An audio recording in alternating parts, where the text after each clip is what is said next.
Compatriotes congolais, je suis là parce que nous devons parler de notre pays. Je suis là parce que nous devons parler, il y a eu la proclamation des résultats et depuis lors je vais parler. Et vous le savez bien que les choses ne se sont pas déroulées de la manière dont nous tous nous l'espérions, ou la majorité de notre peuple l'espérait. Les choses se sont déroulées sur un autre terrain, un terrain beaucoup plus glissant. C'était la jungle. Et je peux savoir tout simplement qu'il n'y a pas moyen que je puisse parler des résultats ou de la vérité des urnes. Parce que nous étions conduits sur un autre terrain. La vérité des urnes, ceux qui connaissent cette vérité, c'est Lumumba, Patrice Emery. Ceux qui connaissent cette vérité, c'est Etienne Tshisekedi. C'est Kasavubu qui connaissait, du moins des personnes qui ont été honnêtes dans ce pays-là. Ce sont ceux-là qui reconnaissent réellement que c'est M. Fayoulou qui a été le vainqueur. Donc, je ne sais pas parler de la passation de pouvoir, comme on l'a dit, civilisé, non. Il s'agissait de la passation de pouvoir entre un président fraudeur sortant et un président fraudeur entrant. Et c'est comme ça qu'il faut le comprendre. Et les choses se sont encore rendues très difficiles parce que on ne pouvait pas comprendre cette situation-là. C'est parfois très difficile de comprendre aussi. Et lorsque nous nous basons sur la nature elle-même telle qu'elle est faite, nous nous trouvons que dans la jungle, les lions a le pouvoir de manger la gazelle. Parce que cette gazelle, c'est sa nourriture. Et si la gazelle demande à Dieu de la protéger contre les lions, Dieu peut bien le faire, mais les lions vont aussi se plaindre. Et la race des lions va disparaître. Cette image, je vous la donne, c'est pour vous faire tout simplement voir dans quel monde nous vivons. C'est un monde où où la civilisation nous a fait partir de l'état animal. Mais nous vivons encore dans cet état. Nos enfants aujourd'hui n'ont qu'une référence de la vérité. Ils savent que celui qui gagne, c'est celui-là qui échoue. Et celui qui échoue, c'est celui-là qui gagne. Et la vie sociétale le démontre. Que ceux qui n'ont pas étudié gagnent bien leur vie, que ceux qui ont passé beaucoup de temps sur le banc de l'école. Les lions, c'est Joseph Kabila. Et la gazelle, c'est Fayoulou. Demandons à Fayoulou d'avoir le pouvoir. Mais les lions, Joseph Kabila, demandent aussi, là aussi, droit à la vie.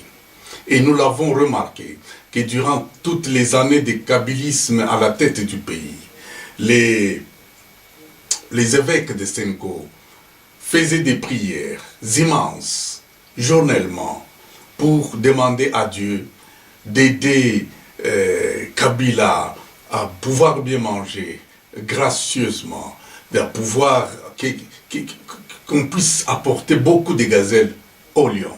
Et c'est cela ce qui est fait. Aujourd'hui, les gazelles, Félix et Fayoulou, ont été bien mangées par les lions. Et c'est ça la loi de la nature. Donc nous ne pouvons rien, je ne peux rien faire.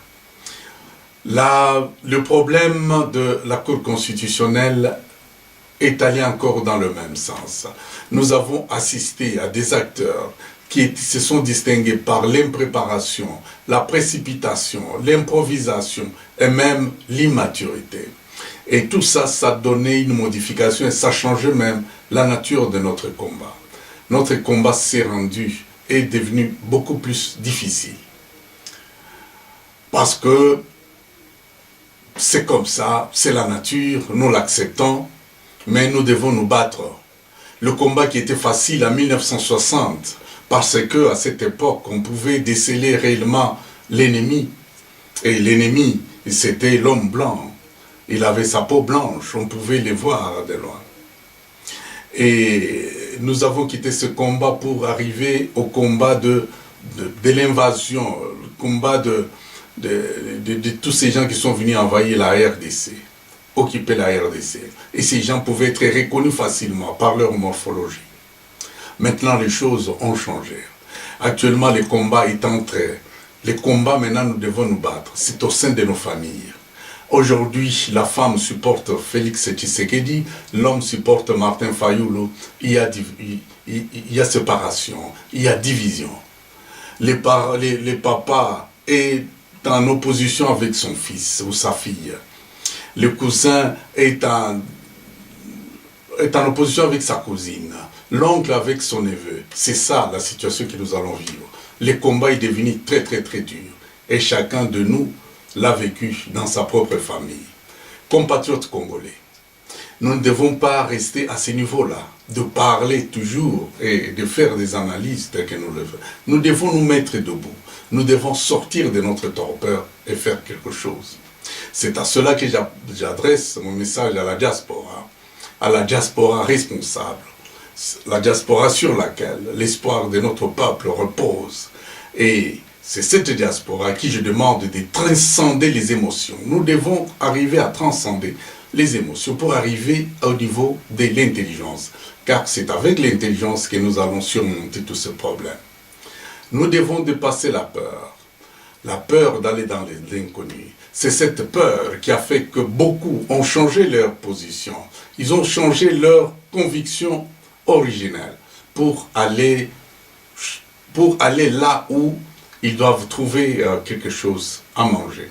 Et c'est à cela d'ailleurs que nous ne pouvons pas, avec la nouvelle diaspora responsable, pouvoir fléchir les genoux devant la peur et les émotions. Évitons cela, parce que si cela nous habite, nous allons aussi louer le bourreau. Vous l'avez remarqué, les gens qui étaient des victimes hier, aujourd'hui commencent à louer leur bourreau. Et c'est ce qu'on appelle le syndrome de Stockholm. Donc, compatriotes congolais vivant dans la diaspora, les yeux de notre peuple est braqué sur nous. Pourquoi? Parce que c'est là dans la diaspora où nous retrouvons des gens avec une conscience positive pour la société. Nous avons les âmes capables de transformer la RDC avec un rapport au niveau universel. S'il s'agit de faire les jumelages des villes, c'est nous. Chacun dans la ville où il se trouve, il est capable de pouvoir communier, de pouvoir rendre la communication facile avec son territoire ou son village. C'est la diaspora qui possède tout cela. La diaspora possède une vision très large des choses, une vision objective des choses, afin que nous puissions arriver à démontrer, à dépasser cette cybernétique. Nous savons cela parce que nous avons une abondance d'informations qui nous tombent dessus. Et nous devons pratiquement nous habituer à cela. Et la diaspora a une forte maturité, et sa maturité dépend de son éducation diffuse, de l'expérience diffuse. Il suffit de voir l'autre parler, il suffit de voir l'autre vivre, de voir l'autre se développer pour que cela vous donne déjà une leçon. Et c'est cela ce que nous avons. La diaspora est détentrice, pour ceux qui ont étudié, qui ont avancé avec les études, nous avons une technologie à la pointe. La diaspora a acquis une richesse empruntée des autres civilisations. C'est ça la diaspora. La diaspora doit être capable de pouvoir arriver à ce niveau-là. Ils n'ont plus le complexe d'infériorité, ni même de supériorité. Tout cela est enlevé. Bref, la diaspora devient le rempart, la référence pour essayer de construire ce pays. Compatriotes congolais, c'est par la résistance que nous devons arriver à se le faire. Monsieur Fayulu l'a dit, et c'est par la résistance pacifique, que nous allons matérialiser toutes ces choses. Et la résistance pacifique passe par une organisation. Et c'est à cela que nous allons arriver à... J'y ai pensé d'ailleurs, que dans les prochains jours, nous allons convoquer le deuxième congrès de la diaspora afin de pouvoir parler de toutes ces choses. La date vous sera annoncée, ce sera 6 mois à l'avance afin de permettre à chacun de pouvoir garnir son porte-monnaie pour faire face aux différents frais du séjour y afférents. Donc voilà, compatriotes congolais, de la diaspora surtout, c'est que j'ai à vous parler. Et vous le savez bien que dans la vie actuelle de notre pays, il est très difficile de laisser notre peuple être sous la houlette d'un chef de l'État qui souffre du syndrome de Stockholm. Un chef de l'État qui est en opposition avec lui-même, avec sa conscience. Et je vous dis sincèrement que c'est cette contradiction qui est en lui qui va le conduire durant tout le mandat, si Kabila, bien sûr, le lui permet. Voilà, compatriotes congolais, le message. Mais je ne veux pas terminer sans pouvoir parler d'un problème d'actualité. Il s'agit d'un discours,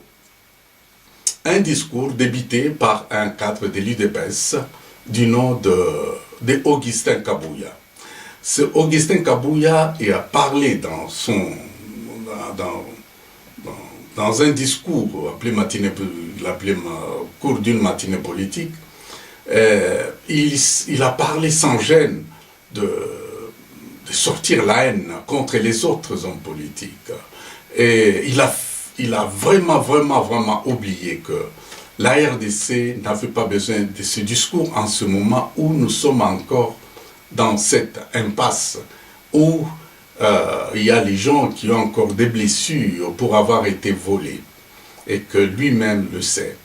Et je sais que les cadres des partis politiques qui ont été nommément cités doivent vraiment prendre en compte cet état de choses, que notre pays est sur du brasier et que ça ne servira à rien d'embraser le pays en essayant de parler et de suivre ce que ce monsieur a parlé.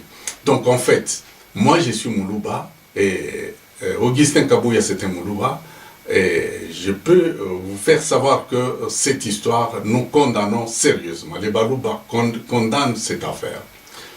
Et cette affaire doit être prise dans le cadre de l'UDPS. Il s'agit de l'UDPS et des fanatiques de l'UDPS. Et même au niveau de l'UDPS, le discours qu'il a débité n'est pas le discours qui a animé les pères fondateurs de l'UDPS. C'est un discours que lui a inventé à sa manière, un discours hitlérien pour embraser la République. Donc, je vous demanderai de ne pas suivre tout ce qu'il a débité. Il serait bon tout simplement de mettre la magistrature de Félix Tshisekedi, de mettre cette machine à l'épreuve en portant plainte par vos avocats, afin que nous puissions voir ce que ce monsieur Kabouya aura à démontrer sur tout ce qu'il a avancé. Et n'oubliez pas que c'est le même monsieur-là qui avait, au mois d'avril, au mois de novembre, lorsque les 7 s'étaient réunis à Genève, Félix Tshisekedi avait déjà signé, et c'est ce même monsieur avec son groupe qui avait donné sans rire un ultimatum à Félix Tshisekedi de retirer sa signature. Donc vous voyez que ce cadre, il est vraiment dangereux pour la République. C'est en cela que j'invite M. Etienne Tshisekedi, qui est l'autorité morale, de pouvoir comprendre ce problème et de pouvoir prendre des mesures nécessaires qui s'imposent. Parce qu'on ne peut pas avoir les mêmes discours que Hitler avait je ne suis pas moins débité à ce temps et qui a fait ce que nous savons ce qu'il a fait. Donc, il est temps et je crois que la manifestation du 15 doit carrément être annulée et parce que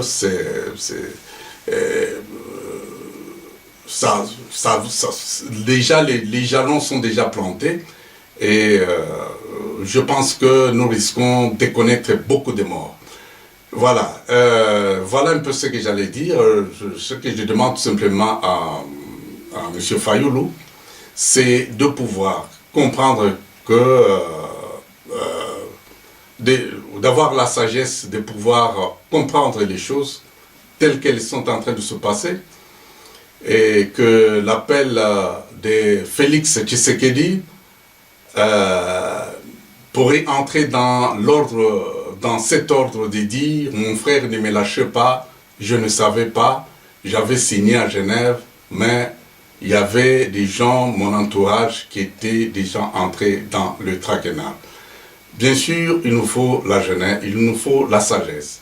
Et Félix l'avait bien dit, l'avenir de ce pays, c'est Martin Fayoulou.